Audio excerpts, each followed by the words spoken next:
Okay. So ಹಾಗಿದ್ರೆ ಈಗ pre marriage counselling ಏನಾದರೂ ನಮ್ಮ ಇಂಡಿಯಾದಲ್ಲಿ ಬಂದ್ರೆ ಅಥವಾ ನಮ್ಮ ಕರ್ನಾಟಕದಲ್ಲಿ ಬಂದ್ರೆ ಸೊ ಯಾವ ತರ ಇದ್ರೆ ಬೆಸ್ಟ್ ಅಂತ ಅನ್ಸುತ್ತೆ? ಏನೇನು ಅಂಶಗಳನ್ನ ನೋಡ್ಬೇಕಾಗತ್ತೆ ಪ್ರೀ ಮ್ಯಾರೇಜ್ ಕೌನ್ಸಿಲಿಂಗ್ ನಲ್ಲಿ? ಬೇಸಿಕ್ ಆಗಿ ನನ್ನ ಅನಿಸಿಕೆ ಹೇಳೋದಾದ್ರೆ ಮೇಡಮ್, ಫಸ್ಟ್ ಅವ್ರಿಬ್ಬರಿಗೆ ಹೊಂದಾಣೆ ಯಾಕೆ ಆಗ್ತಿದಿಲ್ಲ ಅಂತ ನೋಡ್ಬೇಕು.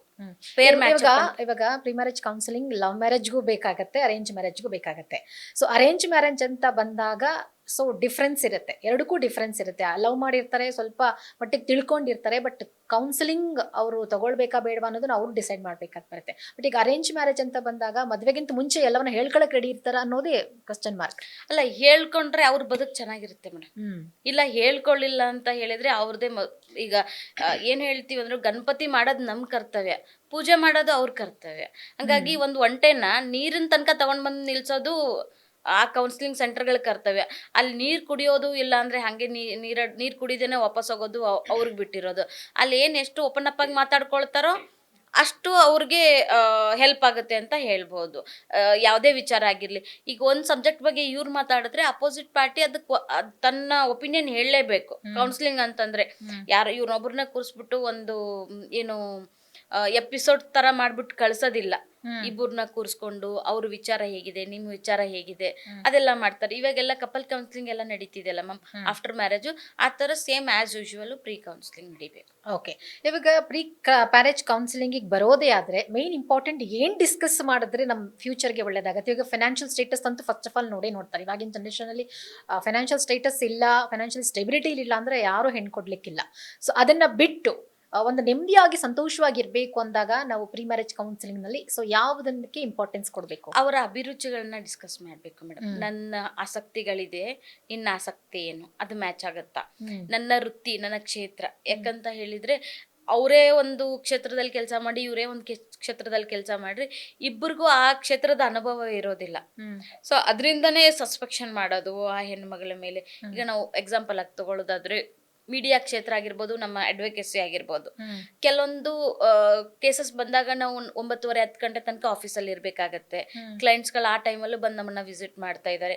ನೀನು 9:30ಗೆ ಯಾಕೆ ಮನೆಗೆ ಬಂದೆ, 10:00ಗೆ ಯಾಕೆ ಮನೆಗೆ ಬಂದೆ ಅಂತ ಹೇಳೋದು ಈ IT ಕ್ಷೇತ್ರದವ್ರಿಗೆ ಅರ್ಥ ಆಗೋದಿಲ್ಲ. ನನ್ನ ಕ್ಷೇತ್ರದವ್ರಿಗೆ ಮಾತ್ರ ಅರ್ಥ ಆಗತ್ತೆ. ಅದೇ ತರ IT ಅವ್ರಿಗೆ ಏನು ನೈಟ್ ಶಿಫ್ಟು, ಡೇ ಶಿಫ್ಟ್ ಅಂತೆಲ್ಲ ಇರುತ್ತಲ್ಲ, ಆ ಶಿಫ್ಟ್ಗಳು ಅರ್ಥ ಮಾಡ್ಕೋಬೇಕು ಅಂತಂದ್ರೆ ನನ್ನ ಇದು ಅಡ್ವೊಕೇಸಿ ಅವ್ರಿಗೆ ಗೊತ್ತಾಗೋದಿಲ್ಲ. ಅದು ಯಾಕೆ ನೈಟ್ ಶಿಫ್ಟ್ ತಗೊಳ್ತೀಯಾ, ಬೆಳಿಗ್ಗೆ ಶಿಫ್ಟ್ ತಗೋ ನೀನು. ಸೊ ಹಿಂಗಿದ್ದಾಗ ಆ ಕ್ಷೇತ್ರದವ್ರನ್ನ ನೋಡ್ಕೊಂಡ್ರೆ ತುಂಬಾ ಒಳ್ಳೆಯದು. ಮತ್ತೆ ಆ ಕ್ಷೇತ್ರಗಳಲ್ಲಿ ಏನೇನ್ ಡಿಫಿಕಲ್ಟೀಸ್ ಇಲ್ಲ ಮೊದಲೇ ಹೇಳೋದು ಇನ್ನೂ ಒಳ್ಳೆಯದು. ಆಮೇಲೆ ಸೊಸೈಟಿ ಪ್ರೆಷರ್ ಕೂಡ ಡೈವರ್ಸಿಗೆ ಕಾರಣ ಅಂತ ಅನ್ಸುತ್ತಾ ಮೇಡಮ್? ಸೊಸೈಟಿ ಪ್ರೆಷರ್ ಏನಿರೋದಿಲ್ಲ. ಸೊ ಇವ್ರು ಡಿಸಿಷನ್ ತಗೊಂಡ್ರೆ ಸೊಸೈಟಿ ಆಟೋಮೆಟಿಕಲಿ ಪ್ರೆಷರ್ ಹಾಕತ್ತೆ. ಇವಾಗ ಫಾರ್ ಎಕ್ಸಾಂಪಲ್ ಹೇಳೋದಾದ್ರೆ, ಕೆಲವರು ಹೇಳ್ತಾರೆ ನಮ್ಮ ಕಂಪನಿಯಲ್ಲಿ ಲೀವ್ ಸಿಗಲ್ಲ, ನಮ್ಮ ಕಂಪ್ನಿಯಲ್ಲಿ ಏನೋ ಯಾವುದಕ್ಕೂ ಎಲ್ಲದಕ್ಕೂ ತುಂಬಾ ಸ್ಟ್ರಿಕ್ಟ್ ಇದೆ, ನೀನು ಕೇಳ್ದಂಗೆಲ್ಲ ನಾನು ರಜೆ ಹಾಕ್ಲಿಕ್ಕೆ ಆಗಲ್ಲ. ಕೆಲವೊಮ್ಮೆ ಕಂಪನಿಗಳ ಒತ್ತಡ ನಮ್ಮ ಮೇಲೆ ಬಿದ್ದಾಗ ನಾವು ಫ್ಯಾಮಿಲಿಗೆ ಟೈಮ್ ಕೊಡ್ಲಿಕ್ಕೆ ಆಗಲ್ಲ. ಆ ಪ್ರೆಷರ್ ಇಂದಾಗಿ ಜಗಳ ಆಡುವಂತ ಚಾನ್ಸಸ್ ತುಂಬಾ ಇರುತ್ತೆ. ಏನಂದ್ರೆ ಮೇಡಮ್, ಯಾವುದೇ ಏನು ಸ್ಪೌಸ್ ಆಗಿರ್ಬೋದು, ಅವರೊಂದು clarity, personal and then official, ಇದನ್ನ ಡೈಮೆನ್ಷನ್ ಮಾಡ್ಕೊಂಡ್ಬಿಡ್ಬೇಕು, ಸೆಗ್ರಿಗೇಟ್ ಮಾಡಿಬಿಡ್ಬೇಕು. ಆಫೀಸ್ ತಂದು ಮನೆಗೆ ಹಾಕೋಂಗಿಲ್ಲ, ಮನೆದೋಗಿ ಆಫೀಸಿಗೆ ತೊಗೊಳಕ್ಕಾಗೋದಿಲ್ಲ. ಸರಿ ಹೋಗ್ಲಿಲ್ಲ ಅಂದ್ರೆ you have take a chance another office. ಕುಟುಂಬ ಮುಖ್ಯ, ಗಂಡ ಮುಖ್ಯ, ಆಫೀಸ್ ಅಲ್ಲ. ಆಫೀಸ್ ಇದಿಲ್ಲ ಅಂದ್ರೆ ಇನ್ನೊಂದು ನಿನ್ಗೆ ಏನು ಆ ಕೌಶಲ್ಯ ಇದೆ ಅಂದ್ರೆ ಈ ಆಫೀಸ್ ಇಲ್ಲ ಅಂದ್ರೆ 10 ಆಫೀಸಲ್ಲಿ ಕೆಲಸ ಸಿಗುತ್ತೆ. ಬಟ್ ಇವಾಗಿನ ಜನರೇಷನ್ ನಲ್ಲಿ ಒಂದ್ ಒಳ್ಳೆ ಪ್ಯಾಕೇಜ್ ಸಿಕ್ಕಾಗ ಕಂಪ್ನಿ ಬಿಡಕ್ ರೆಡಿ ಇರಲ್ಲ, ಹೆಂಡತಿ ಬಿಡಕ್ ರೆಡಿ ಇರ್ತಾರೆ, ಕಂಪ್ನಿ ಬಿಡಕ್ ರೆಡಿ ಇರಲ್ಲ. ಸೊ ಎಲ್ಲೋ ಒಂದ್ ಕಡೆ ಫ್ಯಾಮಿಲಿ ಇದೆ ಅನ್ನುವಂಥ ಸಂದರ್ಭಗಳಲ್ಲಿ ಕಂಪನಿ ಕೂಡ ಸಪೋರ್ಟ್ ಮಾಡ್ಬೇಕು ಅಂತ ಅನ್ಸಲ್ವಾ? ಅಲ್ಲ, ಕಂಪನಿ ಸಪೋರ್ಟ್ ಮಾಡ್ಬೇಕು ಅಂದ್ರೆ ಇವರು ವರ್ಕ್ನ ಅಷ್ಟು ಕರೆಕ್ಟ್ ಆಗಿ ಮಾಡ್ಬೇಕಲ್ವಾ ಮೇಡಮ್? ಈಗ ಅಲ್ಲಿ ಕೆಲಸ ತಿಂಗಳಿಗಂತ ಕೆಲಸ ಪೆಂಡಿಂಗ್ ಇಟ್ಕೊಂಡು ಡೆಡ್ ಟೈಮ್ ಬಂದಾಗ ನಮಗ್ ಲೀವ್ ಬೇಕಾದ, ಕುಟುಂಬಕ್ಕೆ ಕೊಡಬೇಕಾಗಿರೋ ಲೀವನ್ನ ನಾನು ಕೆಲಸ ಮಾಡ್ತೀನಿ ಅಂದ್ರೆ ಇಲ್ಲಿ ಕುಟುಂಬಕ್ಕೂ ಮೋಸ ಮಾಡ್ತಾರೆ, ಆ ಕಡೆ ಕಂಪ್ನಿಗೂ ಮೋಸ ಮಾಡ್ತಾರೆ. ಕಂಪ್ನಿಯವ್ರು ಏನಂದ್ರೆ ನಾನು ಏನ್ ಕೊಡ್ತಿದ್ದೀನಿ ಸ್ಯಾಲ್ರಿ ಅದಕ್ಕೆ ಕೆಲಸ ಮಾಡಿ ಅಂತ, ಹಂಗಂತ ಲಿಬರ್ಟಿ ಕೊಟ್ಟರು ಕೂಡ ಮಿಸ್ಯೂಸ್ ಆಗೋ ಚಾನ್ಸಸ್ ಇರುತ್ತೆ.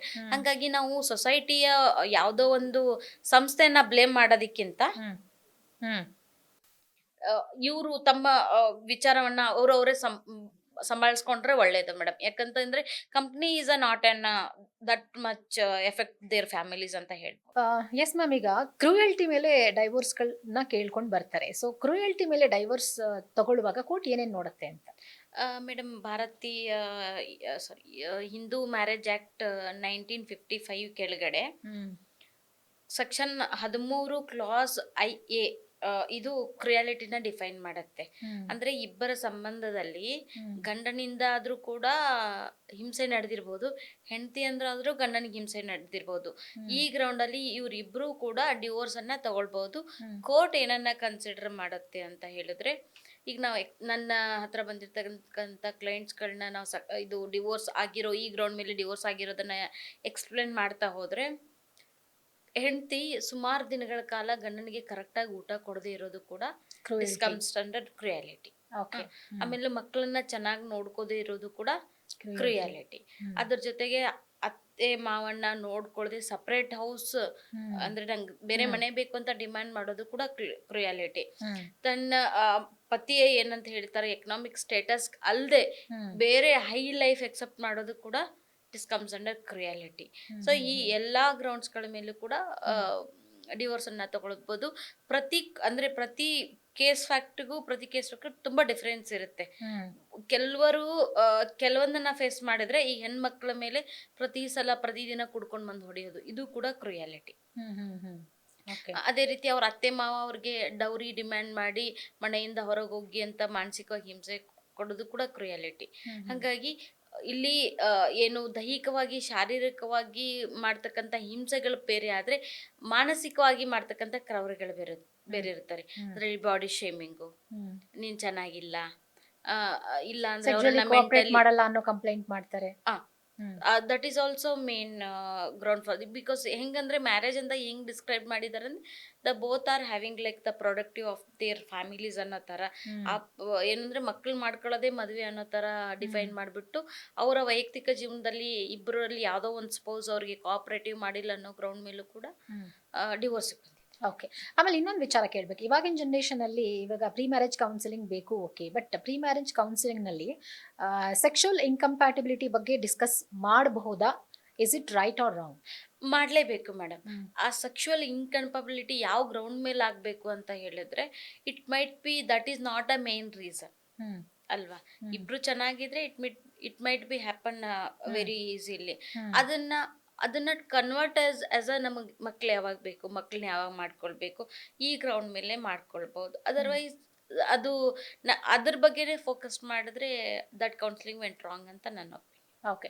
ಆಮೇಲೆ ಇನ್ನೊಂದು ಹೆಚ್ಚಾಗಿ ಮ್ಯಾರಿಟಲ್ ಅಫೇರ್ಸ್ ಕೇಳಿ ಬರ್ತಾ ಇದೆ, ಹೆಚ್ಚಾಗಿ ಅನೈತಿಕ ಸಂಬಂಧಗಳಿಗೆ ಡಿವೋರ್ಸ್ ಆಗ್ತಾ ಇರೋದು.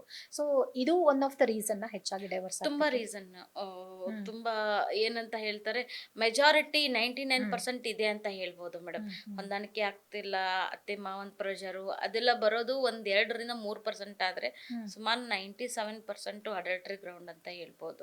ಯಾಕಂತಂದ್ರೆ ಕೆಲಸ ಸ್ಥಳದಲ್ಲಿ ಬೇರೆ ಯಾರೋ ಒಬ್ಬ ವ್ಯಕ್ತಿ ಯಾರೋ ಹೆಣ್ಮಗಳಿಗೆ ಪರಿಚಯ ಆಗ್ತಾರೆ, ಇಲ್ಲ ಇನ್ನೊಬ್ರು ಕಲೀಗ್ ಹೆಣ್ಮಗಳು ಹುಡುಗನಿಗೆ ಪರಿಚಯ ಆಗ್ತಾರೆ. ಸೊ ಇದನ್ನ ಅವರು ಅದೇ ಫ್ರೆಂಡ್ಶಿಪ್ ಅಂತ ಬಿಡೋದಿಲ್ಲ, ಅಲ್ಲಿ ಕಲೀಗ್ಸ್ ಮೇಟ್ಸ್ ಅಂತ ಮಾಡೋದಿಲ್ಲ. ಅವರು ಇದನ್ನ ಕಂಟಿನ್ಯೂ ಮಾಡಿ ತಮ್ಮ ವೈಯಕ್ತಿಕ ವಿಚಾರಗಳನ್ನ ಹಂಚ್ಕೊಳ್ಳೋದ್ರ ಜೊತೆಗೆ ಅವ್ರ ಜೊತೆಗೆ ಸಂಬಂಧ ಬೆಳೆಸೋ ಸಾಧ್ಯತೆಗಳಿದೆ.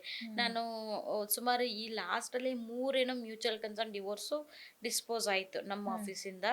ಅದ್ರಲ್ಲಿ ಮುಖ್ಯವಾದ ರೀಸನ್ನೇ ಇದು, ಅಫೇರ್ ಇದೆ ಅನ್ನೋ ಕಾರಣಕ್ಕೋಸ್ಕರ.